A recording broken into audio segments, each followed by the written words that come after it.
My name is Rosalind Hernandez, and I am 29 years old. I met Chris almost 13 years ago, back when my life felt like a hallway with many doors, and I was still deciding which ones I was brave enough to open. At the time, we were nothing more than friends, friendly, easy, familiar. We were both already in relationships, so there was a clear, unspoken boundary between us, the kind that feels solid only because you haven't tested it yet. We'd check in on each other occasionally, share updates, joke about life, and then drift apart again. It felt harmless, safe. Looking back now, I realize that was the first illusion I willingly stepped into.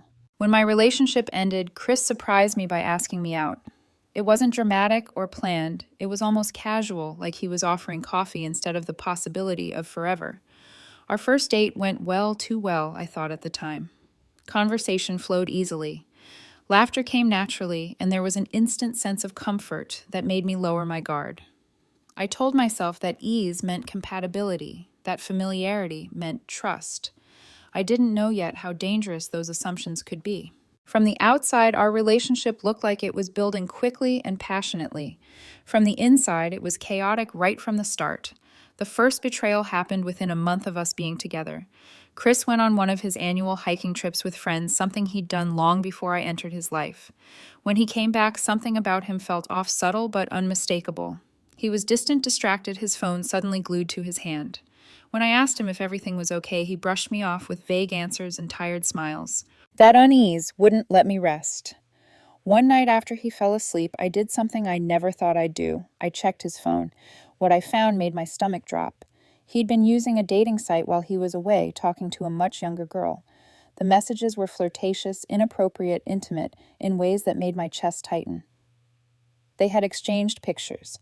I remember sitting on the edge of the bed, the glow of the screen burning into my eyes, feeling like I had stepped into a version of reality I didn't want to acknowledge. When I confronted him, he didn't deny it. Instead, he explained. His friends had introduced him to the app. It was just pictures, he said. Nothing physical. He looked almost offended that I was upset, as if my reaction was the real problem. I told him it crossed a line that it hurt me, that it mattered. We talked about boundaries, long conversations that stretched late into the night. In the end, I told myself it was early, that people made mistakes, that I didn't want to destroy something promising over what he insisted was meaningless. Forgiveness felt like maturity then. I didn't realize it was also training myself to tolerate pain quietly. The second betrayal unfolded slowly, almost politely. I discovered that throughout the first 4 years of our relationship, Chris had maintained regular contact with his ex-girlfriend.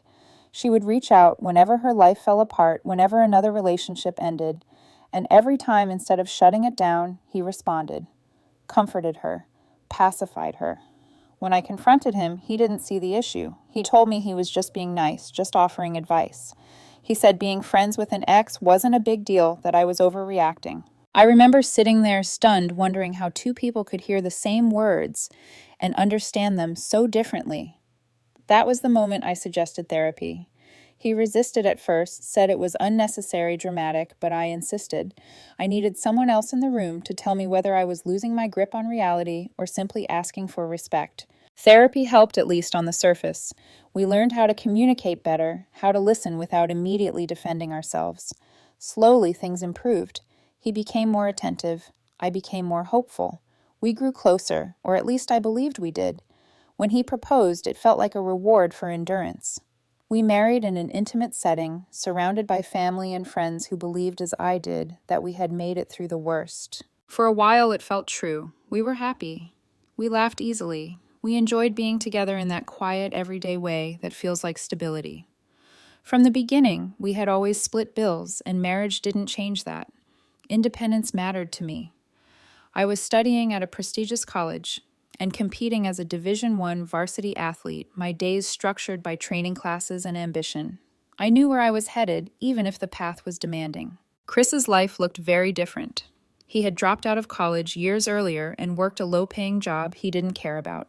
His family was unraveling. His parents were separating. His father had moved abroad for work, and his relationship with his mother was strained. He was uncertain, lost, and deeply uncomfortable with that fact. I learned quickly that talking about my studies or my goals made him withdraw, so I stopped. I minimized myself not because he asked me to, but because it felt easier than watching him shrink beside me. Every day after classes, I went to my part-time job to cover my expenses. I told myself this was partnership balance adulthood. What I didn't admit was how often I carried the emotional weight of being the steadier one, the one who knew where she was going, while pretending she didn't. At the time, I believed we had found our rhythm. I thought love meant compromise, patience, forgiveness. I didn't yet understand how often I was the only one bending, or how much that bending would eventually cost me. The pain started as something small, almost dismissible, a dull ache in my arm that crept into my chest during training.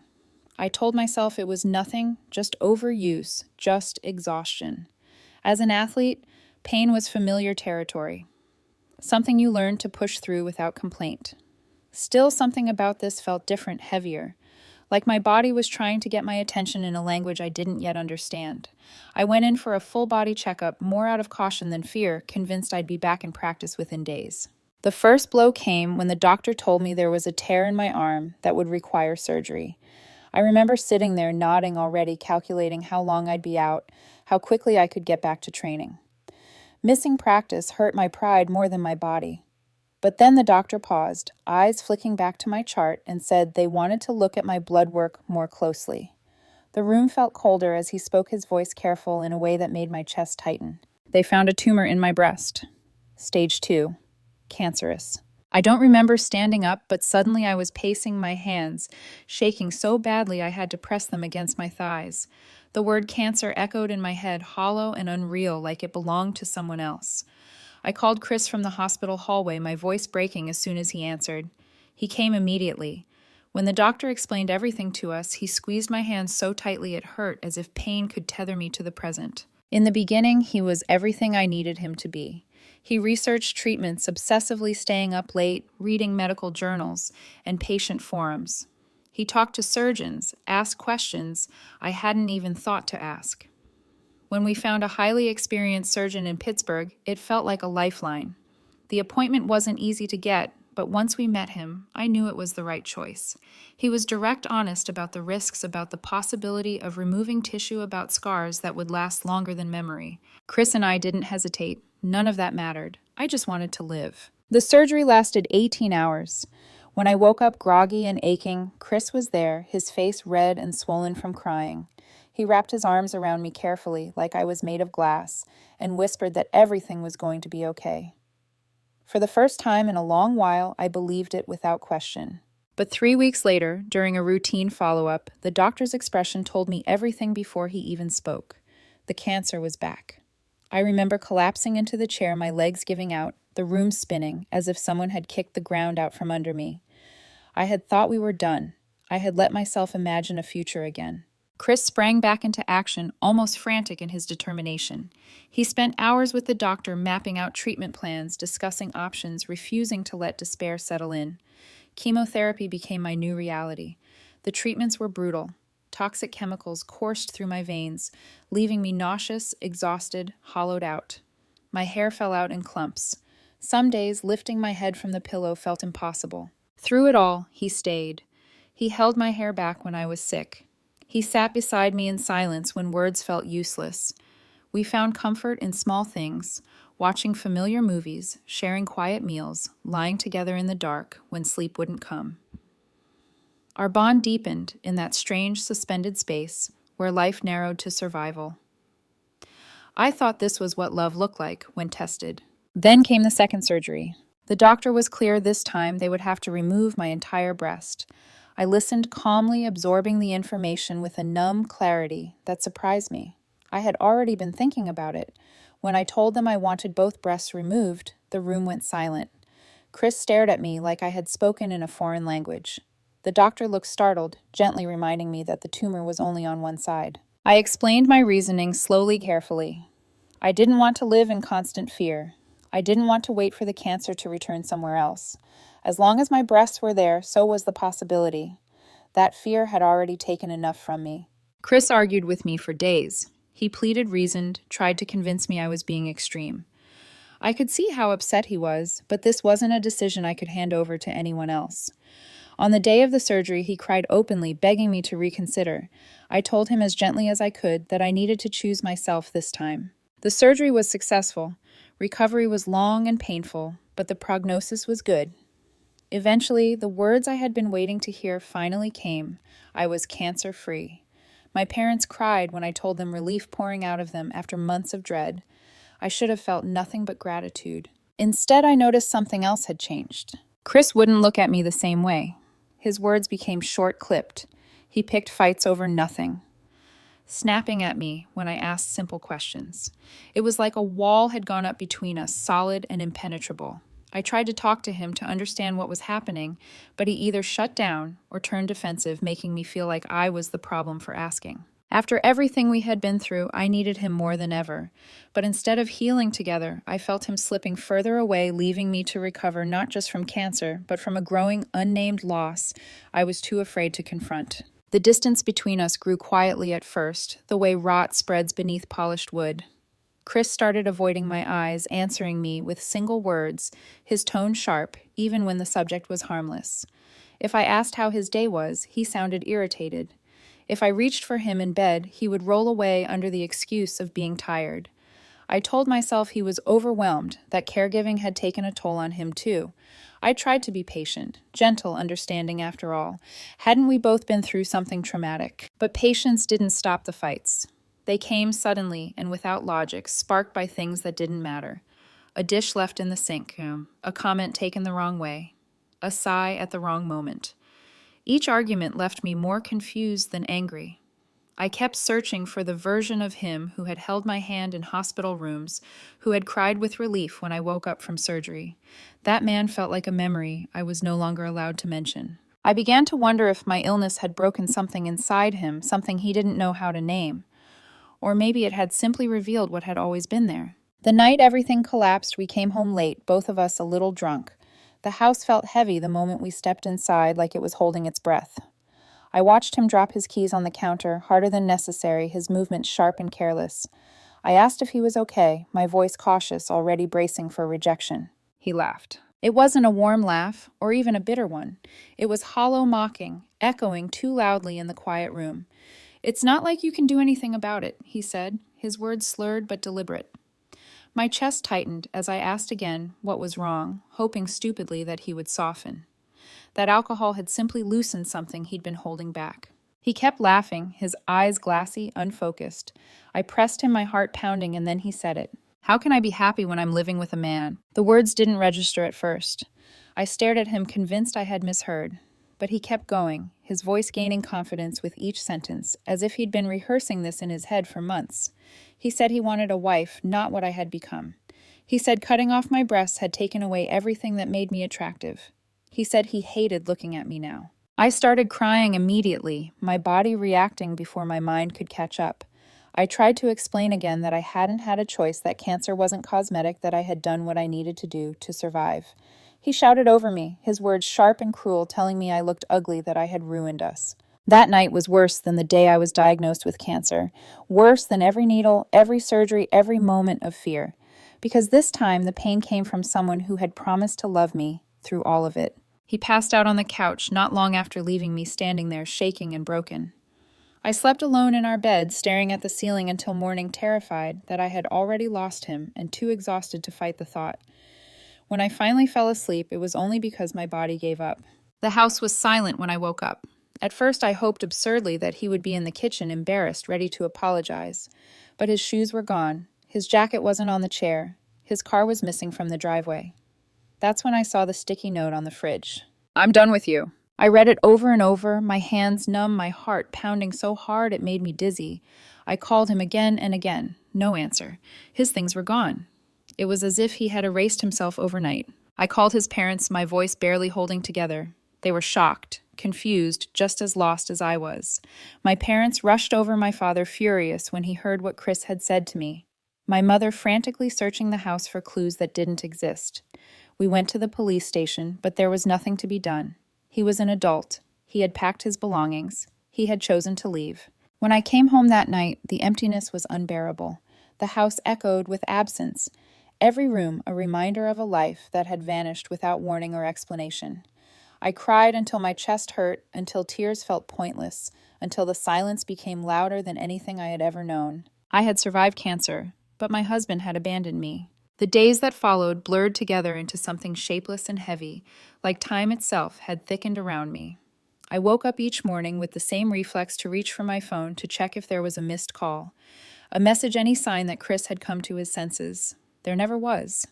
His silence felt intentional, calculated, like another act of cruelty layered on top of the first. My parents stayed with me for a few days. My father barely spoke, his anger simmering just beneath the surface, while my mother hovered constantly, asking if I'd eaten, if I'd slept, if I wanted tea. I tried to look stronger than I felt because I couldn't stand the idea of them worrying about me after everything we had already been through. Eventually, reality forced them to return home. My dad couldn't keep missing work, and my mom knew I needed space, even if I didn't want to admit it yet. When the door closed behind them, the silence rushed back in. I wandered through the house aimlessly, touching things we had once shared. The couch where we watched movies during chemo, the kitchen table where we planned our future, the bed that now felt impossibly large. Every corner held a memory, and each memory felt like a question with no answer. I couldn't understand how a decade could disappear overnight, how someone could walk away without even leaving the dignity of a conversation behind. Grief came in waves. Some days I cried until my face ached and my eyes burned. Other days I felt numb, disconnected from my own body, moving through hours like a ghost. At night, the fear crept in. I replayed our last argument again and again, wondering if I could have said something differently, if I could have softened the blow somehow. The part of me that had learned to forgive too easily searched desperately for a way to blame myself. Eventually, exhaustion pushed me towards something that resembled resolve. I couldn't keep waiting for a man who had already chosen not to come back. I started therapy again, this time alone. I broke down in that room more times than I can count, sobbing over the injustice of surviving cancer, only to be discarded afterward. Slowly, painfully, I began to untangle my worth from his rejection. I returned to training cautiously, listening to my body in ways I never had before. I enrolled in online classes to finish my degree, forcing structure back into my days. Progress was slow, uneven, but it was progress. I was asked out a few times, and I even went on a couple of dates, but my heart wasn't ready. Every laugh felt forced. Every conversation reminded me of what I had lost. Time, relentless and indifferent, kept moving. I graduated. I secured a job I was proud of. Therapy helped me rebuild pieces of myself I hadn't realized I had given away. I learned how to sit with my scars, physical and emotional, without flinching. I wasn't whole yet, but I was no longer broken in the same way. That's when Paul entered my life. He was a client at work, and from the beginning, there was a quiet ease between us. I wasn't looking for anything. I wasn't even open to the idea. But conversation with him felt effortless, honest, free of the tension I had grown used to. When our professional relationship ended, he asked me out for coffee. I tried to decline, explaining that I wasn't in a place to date. He didn't push, just smiled and said one coffee wasn't a lifetime commitment. That coffee changed everything. We talked for hours about our pasts, our fears, the versions of ourselves we were still becoming. He listened, not just politely, but genuinely. There was no judgment in his eyes, no discomfort when I spoke about my illness or my scars. Slowly, without forcing it, trust began to take root. Love didn't rush in this time. It arrived carefully, respectfully, built on patience and understanding. When I realized I was falling for him, guilt hit me hard. I cried on the phone with my mother, confessing how wrong it felt to be happy again. She reminded me gently that I had already paid more than my share of suffering, that choosing joy wasn't a betrayal. With her words echoing in my mind, I faced the reality of my marriage. I spoke with Chris's family. Tearful conversations filled with shared confusion and quiet support. With a lawyer's guidance, I filed for a default divorce. Signing those papers felt surreal, like closing a book I never got to finish reading. When it was finally over, I felt both lighter and strangely hollow. Paul stood by me through all of it. He never rushed me, never demanded more than I could give. Over time, love grew into something steady and real, something safe. For the first time in years, I allowed myself to imagine a future again, one not defined by fear, loss, or survival, but by choice. The future I imagined with Paul didn't arrive all at once. It unfolded quietly in ordinary moments that felt extraordinary only because they were gentle. Over the next year and a half, we grew closer in ways that didn't require effort or performance. He made me laugh in a way that loosened something tight inside my chest, a laugh that wasn't cautious or guarded. With him, I didn't feel like I had to be brave all the time. I could be tired, I could be afraid, I could be exactly who I was, scars included, and still feel wanted. My parents adored him almost immediately, not because he tried to impress them, but because they saw how he treated me. They noticed how he listened when I spoke, how he waited for me to finish my thoughts instead of interrupting, how his hand instinctively found mine in crowded rooms. After everything they had witnessed, my illness, my abandonment, my slow rebuilding, they were relieved to see me safe in someone's care again. When Paul proposed, it wasn't grand or performative. It was intimate, thoughtful, perfectly us. He got down on one knee with hands that were slightly shaking and eyes that were steady with certainty. When I said yes, I felt something close to disbelief, not that he had asked, but that life had somehow brought me here after everything I had survived. The joy I felt wasn't loud or overwhelming. It was deep grounding and real. We began planning our wedding with excitement that felt earned. Every decision, from the venue to the guest list, felt like a quiet declaration that we were choosing each other freely. I spent the night before the wedding at my parents' house, surrounded by familiar walls and old memories. The morning started normally, too normally. My mom fussed over my dress. My bridesmaids laughed and teased me. We drove to the venue in a caravan of cars, music playing, nerves fluttering in my chest in the best possible way. While I was busy taking photos with my bridesmaids, I saw her. Chris's mother walked into the venue slowly, her eyes scanning the room. When she noticed me, she gave a small, polite smile. I smiled back, surprised but calm. We hadn't spoken much over the years, but there was no hostility there, only history. Then I saw her approach my mother. They leaned in close, whispering urgently. I watched them step into a corner, their faces tight, serious. Something inside me shifted. 10 minutes later, my mother walked toward me with a look I hadn't seen in a long time.